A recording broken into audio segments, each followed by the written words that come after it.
ഐഫോണിലെ alarm ആപ്പിൽ വന്ന ഒരു ചെറിയ സാങ്കേതിക പിശക് കാരണം അമേരിക്കയിലെ ഷിക്കാഗോയിലേക്കുള്ള വിമാനം നഷ്ടമായ ഒരു യുവതിയുടെ അനുഭവം ഇപ്പോൾ സമൂഹമാധ്യമങ്ങളിൽ ചർച്ചയാകുന്നു. ബ്രെറ്റ് ചോഡി എന്ന യുവതിയാണ് തനിക്കുണ്ടായ ഈ ദുരനുഭവം ടിക്ടോക്കിലൂടെ പങ്കുവച്ചത്. അലാറാം കൃത്യസമയത്ത് അടിച്ചെങ്കിലും ശബ്ദമില്ലാത്തതിനാലാണ് തനിക്ക് ഉണരാൻ കഴിയാതിരുന്നതെന്ന് അവർ പറയുന്നു. രാവിലെ 6:30 സ്വയം ഉറക്കമുണർന്നപ്പോഴാണ് വിമാനം പുറപ്പെട്ട കാര്യം അവർ അറിയുന്നത്.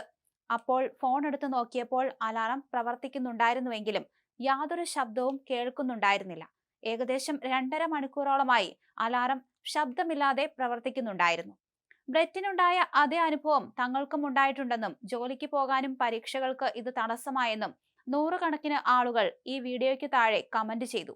ഐഫോണിലെ അറ്റൻഷൻ അവെയർ ഫീച്ചേഴ്സ് എന്ന സെറ്റിംഗ്സിലെ പ്രത്യേകതയാണ് ഈ പ്രശ്നത്തിന് കാരണമെന്ന് വിദഗ്ധർ ചൂണ്ടിക്കാണിക്കുന്നു. നമ്മൾ ഫോണിലേക്ക് നോക്കുന്ന സമയത്ത് അലാറത്തിന്റെ ശബ്ദം കുറയ്ക്കുന്ന സംവിധാനമാണിത്.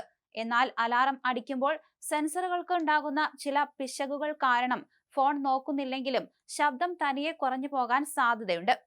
ഇത്തരം അബദ്ധങ്ങൾ ഒഴിവാക്കാൻ ഐഫോൺ ഉപയോക്താക്കൾ താഴെ പറയുന്ന കാര്യങ്ങൾ ശ്രദ്ധിക്കുക.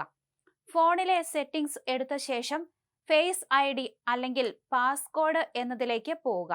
അവിടെയുള്ള അറ്റൻഷൻ അവെയർ ഫീച്ചേഴ്സ് എന്ന ഓപ്ഷൻ ഓഫ് ചെയ്തു വയ്ക്കുക.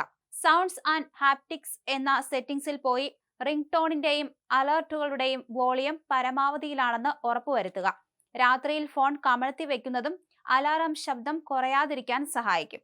ഐഫോൺ അലാറത്തെ മാത്രം വിശ്വസിച്ച് യാത്രകൾക്ക് മറ്റും തയ്യാറെടുക്കുന്നവർ ഈ സെറ്റിംഗ്സ് പരിശോധന ഗുണം ചെയ്യും.